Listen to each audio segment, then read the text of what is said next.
Yeah, magandang umaga po mga kasikap. February 17, 2026 at nandito tayo ngayon sa kaba ng Beata Street. So, ayan, galing ako sa trabaho ko. Sarado po yung store. So, di ako na-inform na wala pala kaming pasok ngayon. Holiday pala ngayon, Chinese New Year. February 17, 2026. So, wala tayong ibang magagawa ngayon kundi mag-update na lang, mag-update. Para di naman sayang yung araw ko sa pagtungo ko dito sa pinapasukan ko. No? So, ngayong umagang ito mga kasikap, una kong i-update sa inyo dito po sa Skyway Stage 3, Section 2A mula dito sa Tomas Claudio Street, Pandacan, Manila. Pakita ko sa inyo kung ano po yung latest na progreso, no? Kung meron ba silang pasok ngayon, holiday. Sinimulan ko to, walang naniniwala sa paligid ko. Ano?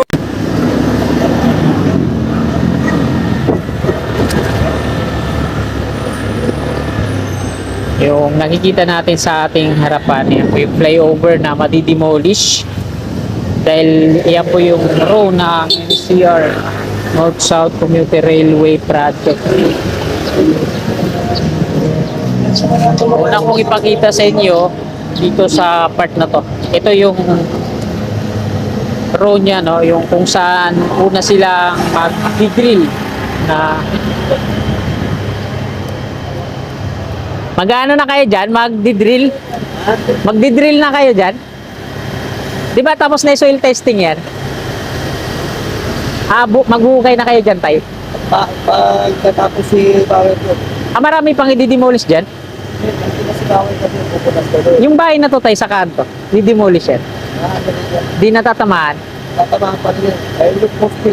Ayun, naka-mark sa kanila, no? Natawag ko sir eh. Kala ko magdi-drill na kayo ngayon eh. Ano yun, i-clear para ulit yan? Ano naman natira? Dalawa na lang oh. Ah. Ay, dyan mismo yung poste. Yung poste, ayun. Kala ko mag-start na kayo.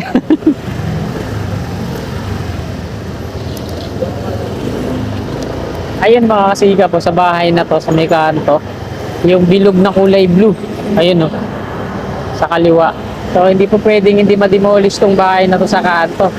Kahit anong pagtanggi nila, kahit anong pagmamatigas nila dito, talaga demolish kayo dyan. Dahil nandun mismo sa bahay nila yung bilog na kulay blue. Malaki. Hindi naman po pwedeng dahil lang sa inyo, hindi matutuloy itong project na to. Gagalit sa inyo si ano, sira mo lang sa SMC.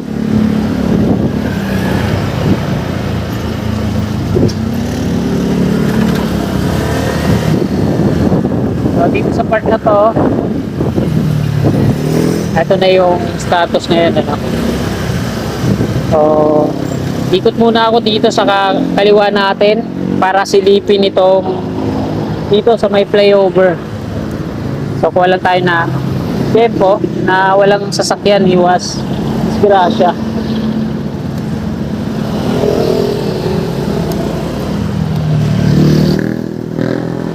Alright.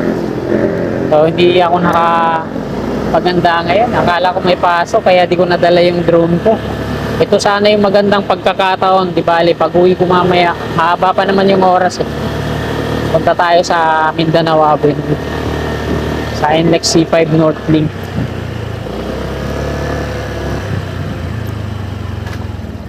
Nandito tayo mga kasikap sa may taas ng flyover. Sa hindi pa po nakakaalam at bago lang sa ating YouTube channel, itong flyover na to, ito po yung right of way ng NCR North-South Commuter Railway Project. So madidemolish po ito, no? At merong nga pong mga markings yan dito. Medyo nabubura na siya, no? Yung doon sa una, number 3. Ito number 4 to eh. Ayan, no? Number 4 po yan. Ito yung marka niya. Malaking cross at merong point dyan sa gitna.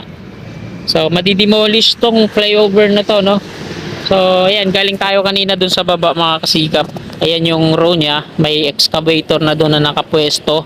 So ito yung sinasabi ko kanina na dun sa kausap natin, yung Dumduma Workers. Ayan, ito yung bahay na to sa kanan. Ano. Andyan mismo yung bilog na malaki. Yung nakalagay is C1. So yung column 2 naman dito yan sa ano sa kaliwang bahay naman. So hindi sila pwedeng makatanggi diyan at ma-delay tong project na to.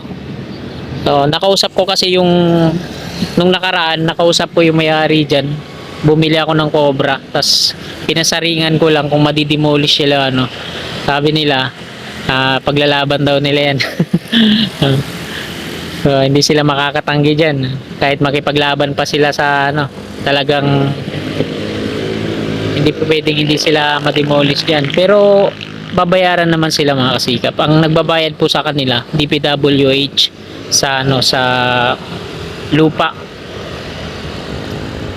Tama ba? Ay sa ano sa bahay. Ang sa lupa naman, ito yung sa ano si San Miguel Corporation. So ayan yung mga nakabilog na yan. C2, column 2. Ayan yung column 2 niya, yung may bilog. Andito yung column 1 niya. Dito sa ilalim. Tapos dun din sa kabila mga kasikap dito, yung column 2 niya pero dito sa kaliwa yung bilog. So mula patungo na yan dun sa may ano, PUP Santa Mesa. So ito yung mga kabahayan na to, yung row niya patungo dun. So meron na ring excavator dun sa unahan patungo dito ano. Yan, ayan po yung latest na update natin. So punta tayo dun sa unahan konti para masilip natin yan dyan. Ginagawa nila. Tinanggalan na nga ng forma dun yung coping beam sa taas, double decker.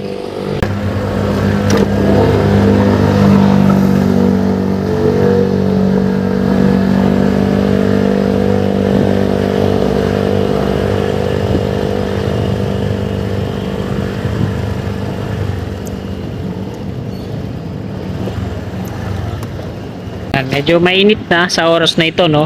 February 17 mga kasikap, Chinese New Year. So hindi naman lahat, no? Sa mga Chinese lang 'yon eh. Mga Pilipino naman tayo kaya ito, may pasok po ang Dumduma Construction and Trading Corporation. So hindi ko na may zoom in kasi nakakasilaw. So dito sa dito sa last na pier columns na 'yan. Ayan, no. Na inuunti-unti na nilang parang installan na ng forma itong northbound, southbound. Ayan, tinanggalan na ng mga scaffolding.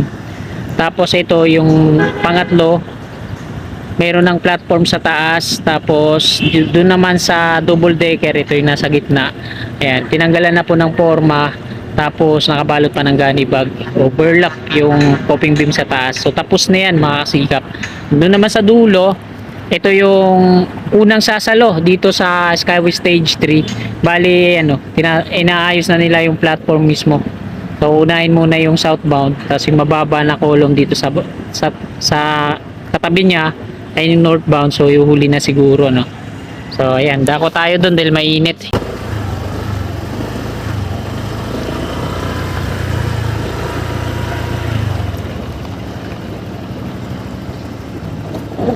Dito naman mga kasikap sa dating PNR station. Ito yun, no? Yung dating PNR. So wala na tayong makikitang platform niya dyan. Talagang clear na itong lugar na to.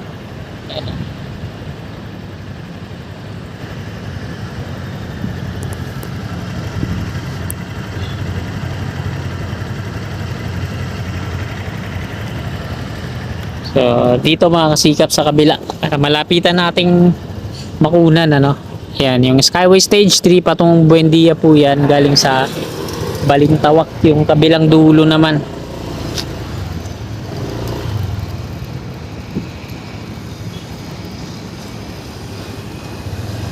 Ayan yung kaganapan ngayon dito.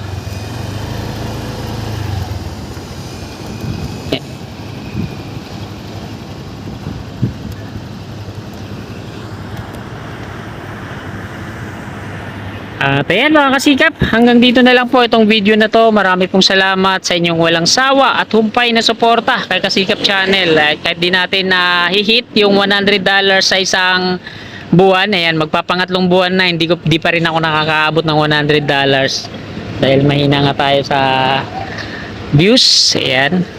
So, okay pa rin, tuloy-tuloy pa rin ang ating pagbibigay ng mga informasyon, updates sa mga infra dito sa Metro Manila, no? Para marami din na nakaka-relate, lalo na sa mga kababayan natin dyan sa abroad, mga OFW, kung ano yung nangyayari dito sa bansa natin. Yan, kailangan nila yan. So, ayan. Sa mga kasikap natin dyan sa abroad, ayan, shoutout po sa inyong lahat. Hanggang dito na lang tong update natin ngayon. Maraming salamat po. God bless. Bulatan ko lahat ng mga blanco